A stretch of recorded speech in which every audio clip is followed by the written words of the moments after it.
આજે ચૈત્ર સુદ અષ્ટમી છે, મંગળવાર છે, 16/4/2024 વર્ષ છે.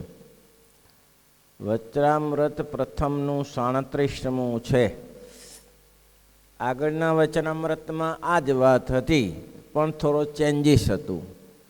આગળ એમ કહ્યું કે સંસાર છોડીને નીકળ્યો છે અને ત્યાગીનો ભેખ લીધો છે, અને એને પછી ભગવાન સિવાય અસત પદાર્થમાં પ્રીતિ રહે તેને કેવો જાણવો?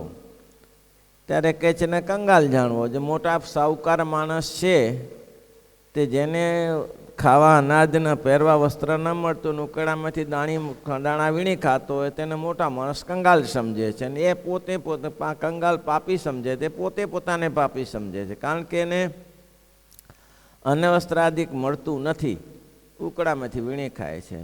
તેમ મહારાજ કે એવા એકાંતિક સંત છે તે જેને આ સંસાર છોડીને ત્યાગ આશ્રમમાં આવ્યા પછી જે સારા સારા પદાર્થને ભેગા કરી રાખે, એની તૃષ્ણા વધારે રાખે, અને ધર્મજ્ઞાન વૈરાગ્ય અને ભક્તિ તેમાં પ્રીતિ ન હોય, તેને મોટા સંતો કંગાલ જાણે છે.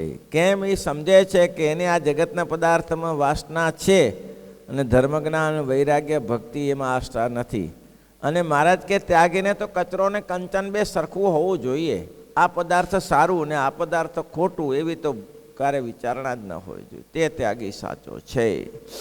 એ જ વેતનામ ઉપર ફરીથી મહારાજ બોલ્યા. શ્રીજી મહારાજ કહે છે અણસમજ્યું હોય તેણે ભેખ લીધો હોય, પણ જ્યારે જ્યાં જ્યાં પોતાની જન્મભૂમિ હોય તેને વિશે હેત ટળતું નથી. ટળે છે? ટળી ગયું ને? નહીં ટળતું. બોલો. હવે અહીંયા કને જલસા છે અને આપણે જઈએ છીએ કે કેવા કુટી મરે છે બધા સંસારમાં. એ ગરમી ભઠ્ઠ બળતી હોય, તડકા જેવી પગમાં જમીનમાં પગ ન મૂકી શકાય, અગ્નિ બળતી હોય, એવો તાપ લાગે. અરે પંખો નહીં, ઠેકાણું નહીં, તેમ છતાં એ ભૂલાતું નથી. ભાઈ વિચાર કરજો, બહુ કઠિન છે, કઠિન છે. ભૂલાય ક્યારે? તો કે એ પોતાને આત્મારૂપ માને. મહારાજે આમાં જે ટળતું નથી તે કહીને પછી પોતાના સાથળને વિશે નાનપણમાં ઝાડનો ખાંપો લાગ્યો તો તે કઈ દેખાડ્યો. મહારાજને ખાંપો લાગ્યો હતો. ખાંપ તળાવને દર્શન કર્યા છે? છપૈયા ગયા છો? છપૈયા ગયા છો કે નહીં? ભાઈ છપૈયા એ નથી ગયા. છપૈયા ખાંપા તળાવડી બધાએ જોઈ હશે. ખાંપા તળાવડીના કિનારા ઉપર એક ગોવાળ ગાયો લઈને આવતો હતો. હવે એની પાસે ઘણી બધી ગાયો, પણ ગાયોનો નિયમ છે કોઈ જગ્યાએ પંક્તિ થતી હોય તો ડીશો લઈને ઊભવાનું હોય ક્રમ પ્રમાણે. તો માણસ એ લાઈન તોડી નાખે છે. તોડી નાખે ને, માણસને લાઈન સૂચતી નથી, એ વચ્ચેથી ગપચી ગાપચી મારીને આગળ ચડી જાય. એને વિચાર નથી આવ્યો કે આ ક્યારના ઊભે તાપમાં તપે છે. અરે આપણું બતાવો ને. બોલો. પછી કોઈ પાણીની પરબ હોય ને બપોરને તરસ લાગી હોય ને પાણી લાઈનમાં પાતું હોય તો એ ગાપચી મારી જ જાય. અને એમાં પાછા બીજા એવા હોશિયાર હોય છે, પાછા એક નાનકડી લાકડી લેતા આવે, એ લાઈનમાં ઊભો, લાઈનમાં ઊભો, લાઈનમાં ઊભો, ને પોતે આગળ નીકળી જાય. બોલો, આટલા હોશિયાર હોય. મેં એક ભાઈને કીધું, મેં કીધું આટલી લાઈનમાં અરે શું ના જવાય કે ચલો આગળ ચાલો. આગળ ગયા. એ 5-10 જણાને એક સંતોને આગળ રાખ્યા. આ સ્વામીજી આવે છે, સ્વામીજી આવે છે, સ્વામીજી આવે છે. 10 જણા આગળથી ઘૂસી ગયા. બોલો, આમ જવાય? આકાશમાં પક્ષીઓને જુઓ, આકાશમાં પક્ષીઓને જુઓ કેવા લાઈન બંધ ચાલે છે. ચાલે છે ને? આકાશમાં પક્ષીઓ લાઈન બંધ ચાલે છે કે નહીં ચાલતા? ચાલે છે. હવે શું છે? એને કોઈ કાર્યક્રમ બાંધ્યો છે? એનો કોઈ રાજા ઉપરી અધિકારી છે? એમને કહ્યું શિસ્તમાં રહો, શિસ્તમાં રહો એવું કોઈ કહેનાર છે ને? ભાઈ શિસ્તથી બહાર ન જાઓ, પણ કુદરતી કળા છે એની પાસે, એ રીતે જ જીવે. આ સૂર્ય ઉદય પહેલાં કોઈ ચકલાઓ કે કબૂતરો બોલતા નથી, પણ જેવો સૂર્ય ઉદયનો સમર્થ રતામડું થાય એટલે એ બધા પક્ષીઓ કલકલાટ કલકલાટ કરવા લાગી જાય. પછી કોઈ એવું જોવા નથી મળતું કે સૂર્ય ઉદય પછી એ લોકો ઊંઘી ગયા હોય, પક્ષીઓ પોતપોતાના ચારો ચણવા જાય. હવે નહીં તો એને તો ઊંઘી જાવ તો શું ફેર પડે, એને તો કંઈ કોન્ટ્રાક્ટ તો નક્કી છે નહીં ને એટલું કામ કરશો ત્યારે જ તમને ચરવા મળશે એવું તો છે નહીં. પણ બધા ક્રમ તોડે છે, પશુઓ અને પક્ષીઓ પોતાનો ક્રમ તોડતા નથી. કેટલી સિસ્ટમો રહે છે. હવે ગાયો લગભગ નહીં 200-300 ગાયો હશે.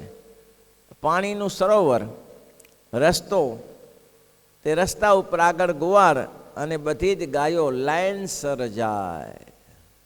ભગવાન શ્રી કૃષ્ણ, ભગવાન સ્વામિનારાયણ બાલમિત્રોને લઈને રમવા માટે ગયેલા, ખાપા તરાવડી ઉપર રમતા હશે. આ ગોવારને આટલી બધી સરસ ગાયો આવતી જોઈને સેજે સેજે ગોવારને પૂછ્યું કે હે ભાઈ ગોકળી, તો કે આ ગાયો બધી તમારી પાછળ પાછળ જ કેમ ચાલે? આ રસ્તો તો મોટો છે, તો તમને છોડીને આગળ ના જાય? તો કે જતી હશે, ના જાય. હું ગોવાળ છું, એ તમારી પાછળ જ ચાલે કેમ? મારી પાછળ જ ચાલે ને. તો હું અહીંયાથી આમ લાઈન કરું તો મારી પાછળ ના આવે? આવતી હશે, તમારી પાસે ના આવે. બીજા કોઈની પાસે નહીં, કોઈની પાસે નહીં. આ ગાયોનો નિયમ છે, મારી પાછળ જ આવે. ઓહો, પણ એવું ના બની શકે કોઈ એવો બીજો હોય તો એની પાછળ. મારી ગાયો બીજે ના જાય. અને કોઈ મારી ગાયને હાથ લગાડે, લાકડી મારે મારી ગાયને, મને જો લાકડી મારે તો મારી ગાયો ચારે બાજુથી ફરી વળે મારું રક્ષણ કરવા માટે. એવું તો કે આ ગજબ કહેવાય. બોલો, પ્રાણીઓને આટલું જ્ઞાન છે કે આ મારો રક્ષક છે, આ મારું ખાવાનું પાણી આપે છે. તો ગાયોને પોતાના ધણીને વિશે પ્રીતિ છે. ગમે તેવું પ્રાણી, એને તમે પ્રેમ આપો તો તમને વશ થઈ જાય. પ્રાણીને વશ આપો. જંગલમાં એક સિંહ હતો જંગલમાં. એને કંઈક ઘાયલ થયેલો, કોઈ માર્યો હશે, ઘાયલ થયેલો. ત્યાંથી ખેતરમાંથી જતો હશે, ખેડૂત ત્યાં ખાટલો નાખીને સૂતેલો. એને સિંહને જોયો. સિંહ ત્યાં નજીક આવ્યો, નહીં તો ભય લાગવો જોઈએ, પણ આને ભય ન લાગ્યો કે એ ઘાયલ થયેલો છે. એટલે તરત જ પાટો લાવ્યો, ડિટેલ લાવ્યો. ટીચર આવે છે ને, લાવ્યો અને પગે પાટો બાંધી આપ્યો સિંહને. કંઈક લાગ્યું હશે, કાઢીને પાટો બાંધી આપ્યો વ્યવસ્થિત ધોઈ બોઈને. સિંહ પણ થોડી વાર બેસો ને પછી ચાલ્યો ગયો. બીજે દિવસે પણ સિંહ આવ્યો અને આને પાટો બંધાઈ આપ્યો. આમ ઘણો ક્રમ થઈ ગયો. પછી તો એ સિંહ ત્યાં આવીને નીચે આવીને સૂઈ રહે અને આ ભાઈ ખાટલામાં સૂઈ રહે, ખેતરમાં ને ખેતરમાં.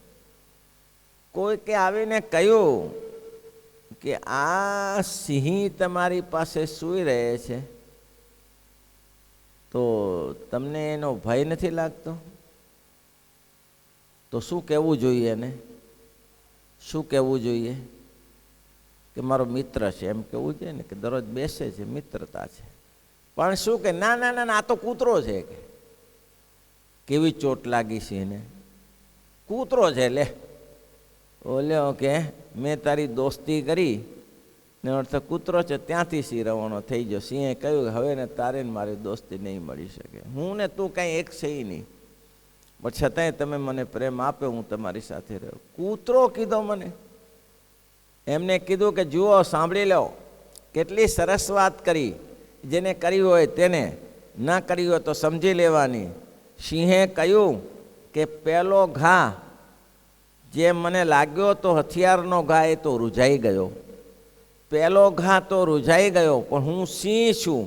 એ મને જે કૂતરો કયો છે ને, એ હું જીવીશ ત્યાં સુધી એ ઘા નહીં રૂઝાય. હું સિંહ છું ને મને કૂતરો કયો, એ ઘા જીવું ત્યાં સુધી નહીં વિજાય. દરેક પ્રાણીઓને પ્રેમ છે. એ દરેક પ્રાણીઓ પ્રેમ રાખે છે, પણ પ્રેમનો વિસ્ફોટ ના થવો જોઈએ. પક્ષીઓને પ્રેમ છે, પ્રાણીઓને પ્રેમ છે, પણ એની સાથે તમે મિત્રદાવો રાખો તો એ તમારી સાથે પ્રેમથી વરસે. એટલે ગાયો બધી પ્રેમથી બધી ગોવાળની પાછળ જાય. ભગવાન શ્રી હરિએ કહ્યું કે ભાઈ એવું ના બની શકે, મારી પાછળ આવે ગાયો? અરે આવતી હશે તો છોકરું કહેવા, એવું તો ક્યાં. અને ભગવાન સ્વામિનારાયણે શિષ્કારો કર્યો, ગાયોને બોલાવી, અને બોલાવીને ગાયો શિંગડા ઊંચા કરીને ભાગી પાછળ. ગોવાળ વારવાનો બહુ પ્રયાસ કર્યો, પણ ગાયો પાછી જ ન વળી. આખો ખાંપા તરાવડીને ચક્કર મારી અને ગાયો પાછળ ને પાછળ રહી.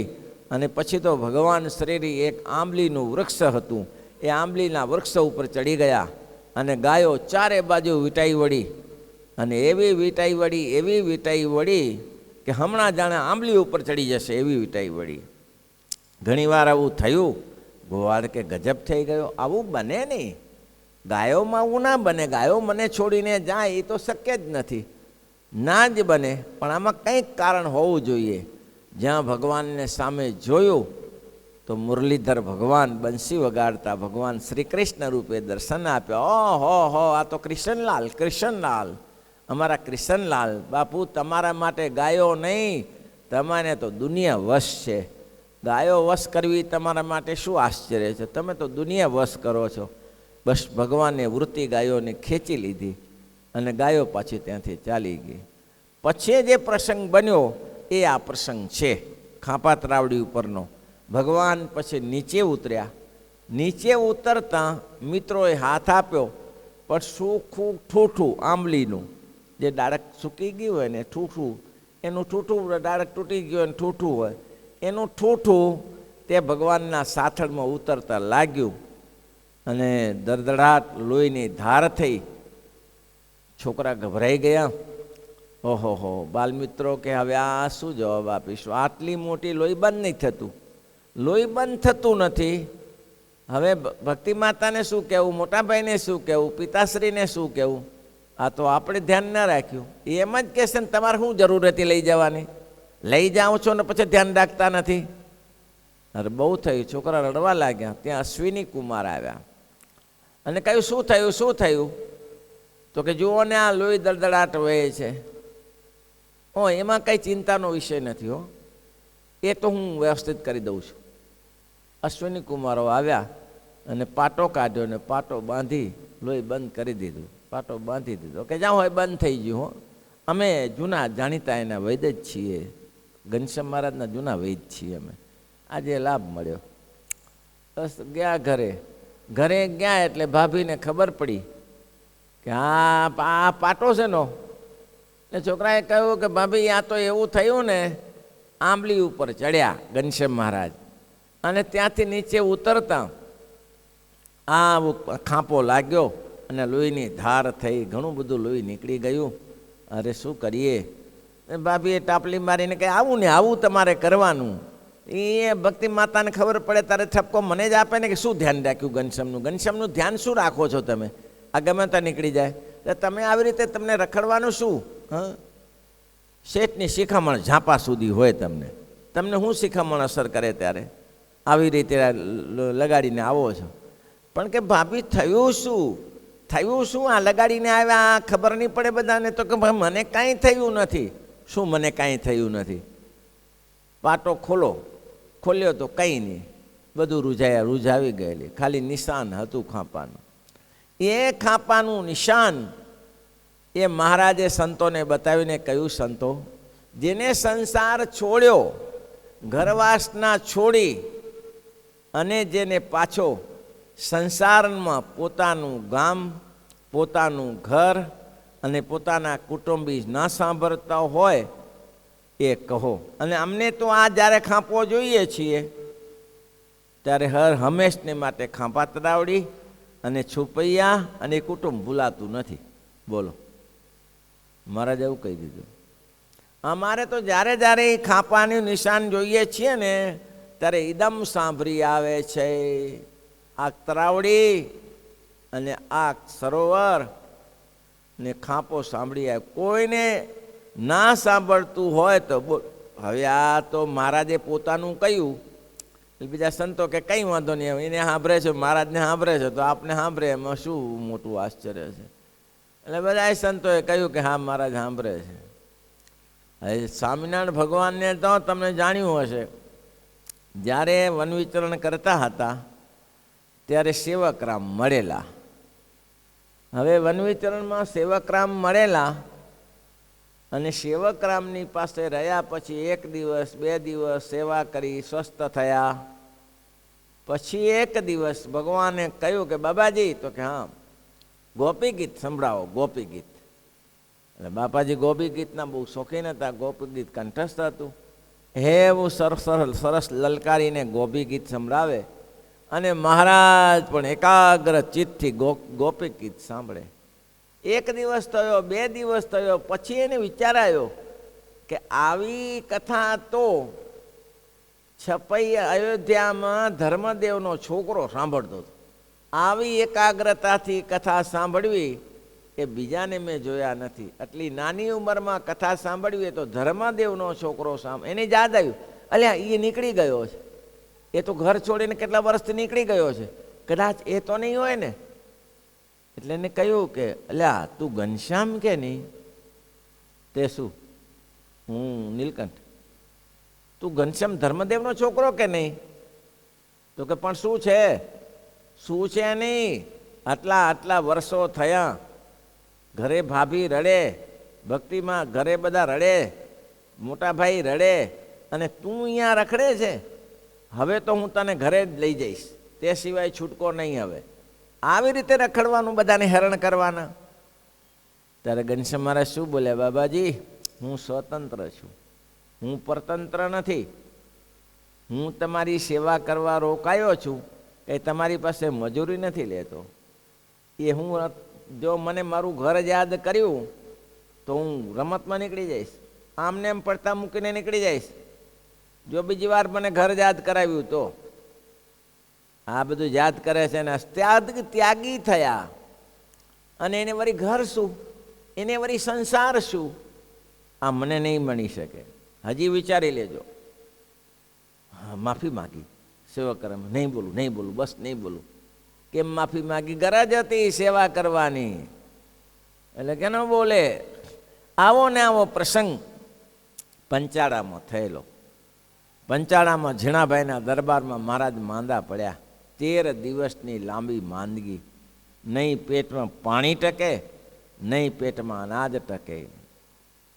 અને મહારાજ આજે શરીર છોડશે, કાલે શરીર છોડશે એવો સમય આવી ગયો. ત્યારે મુક્તાનંદ સ્વામીને યાદ આવ્યું અને એને સંતોને ભેગા કરી નિત્યાનંદ સ્વામીને, ગોપાળાનંદ સ્વામીને, સુકાનંદ સ્વામીને બેસાડીને કહ્યું, સંતો એક વાત કહું. શું?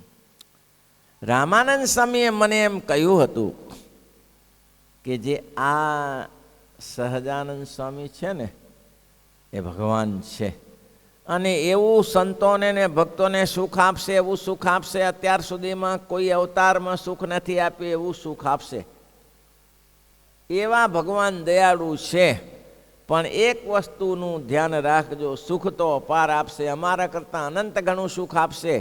પણ એક વસ્તુનું ધ્યાન રાખજો કે જ્યારે એના સંબંધી મળશે ત્યારે દેહ છોડવાની તૈયારી કરશે, ત્યારે આ પૃથ્વી ઉપર રહેવાની તૈયારી નહીં રાખે.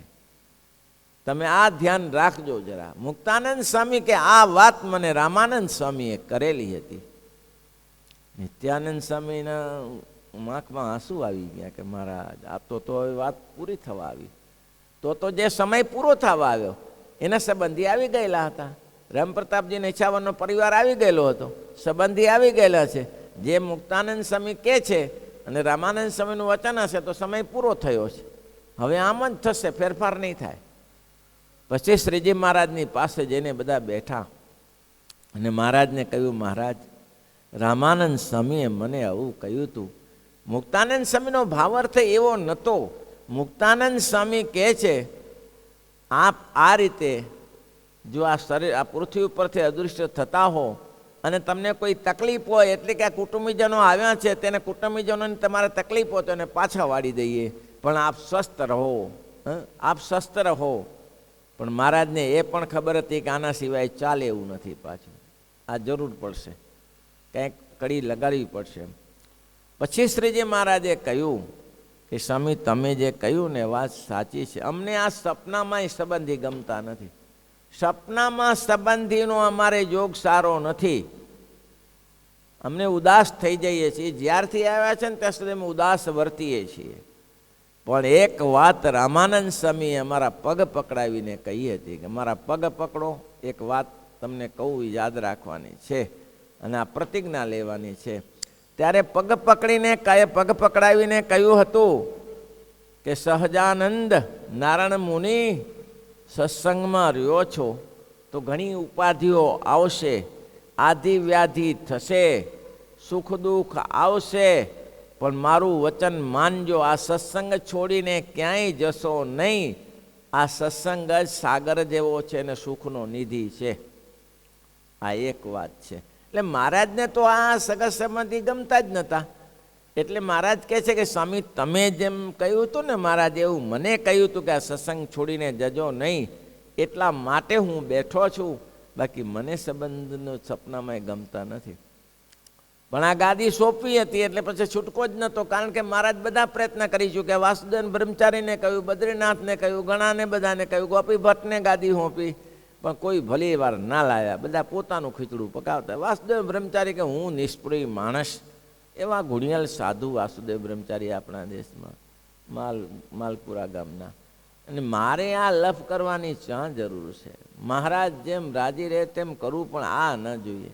પછી શ્રીજી મહારાજે કહ્યું કંઈક કરીએ, અને પછી ધર્મકુળને અપનાવ્યું મહારાજે. તો ભગવાનનો કહેવાનો એમ અર્થો, પણ આ ઉપદેશ જે અહીંયા આવ્યો છે, સંતોને આવું સપનામાં સુખ નહોતું, પણ આવું કેમ ખાંપો બતાડ્યો? ખાંપો બતાડીને એમ કેમ કહ્યું?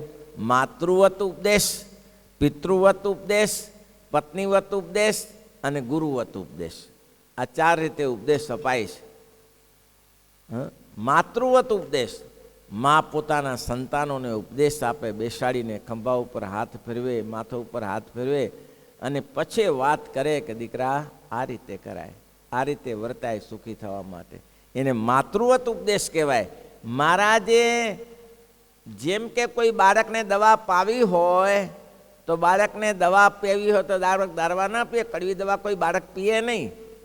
પણ માનો પ્રેમ છે ને, એને હાથ ફેરવતી કે બેટા અહીંયા આવો હો, બહુ સરસ દવા છે આજે. ના કડવી નહીં, કાલે કડવી હતી, આજે તો મીઠી છે, લે હું થોડું પીવું. એટલે માં થોડી દવા પીએ અને છોકરાને બતાવે કે જો આમ પીવાય, તો છોકરું જાણે ના કડવી નથી, મમ્મીએ પીધી ને દવા, એટલે છોકરું પીએ. આ માતૃવત ઉપદેશ છે.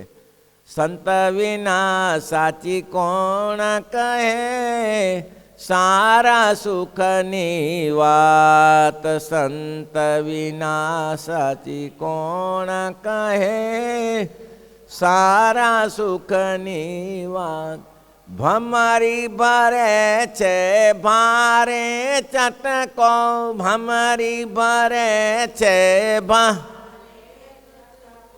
પલટાવા ઈયળનું અંગ, પલટાવા ઈયળનું અંગ. સંત વિના સાચી કોણ કહે, સુખની. એને કરતા આગળ, જેમ જનની ને હૈયે હેત છે, જેમ જનની ને હૈ, સદા સૂતને સાથ, સદા સૂતને સાથ. આરોગી કરવાયર ભકને, આરોગી કરવાયર ભકને. પાવે કળવે રંકવાથ, પાવે કળવે રંકવાથ. સંત વિના સાચી કોણ.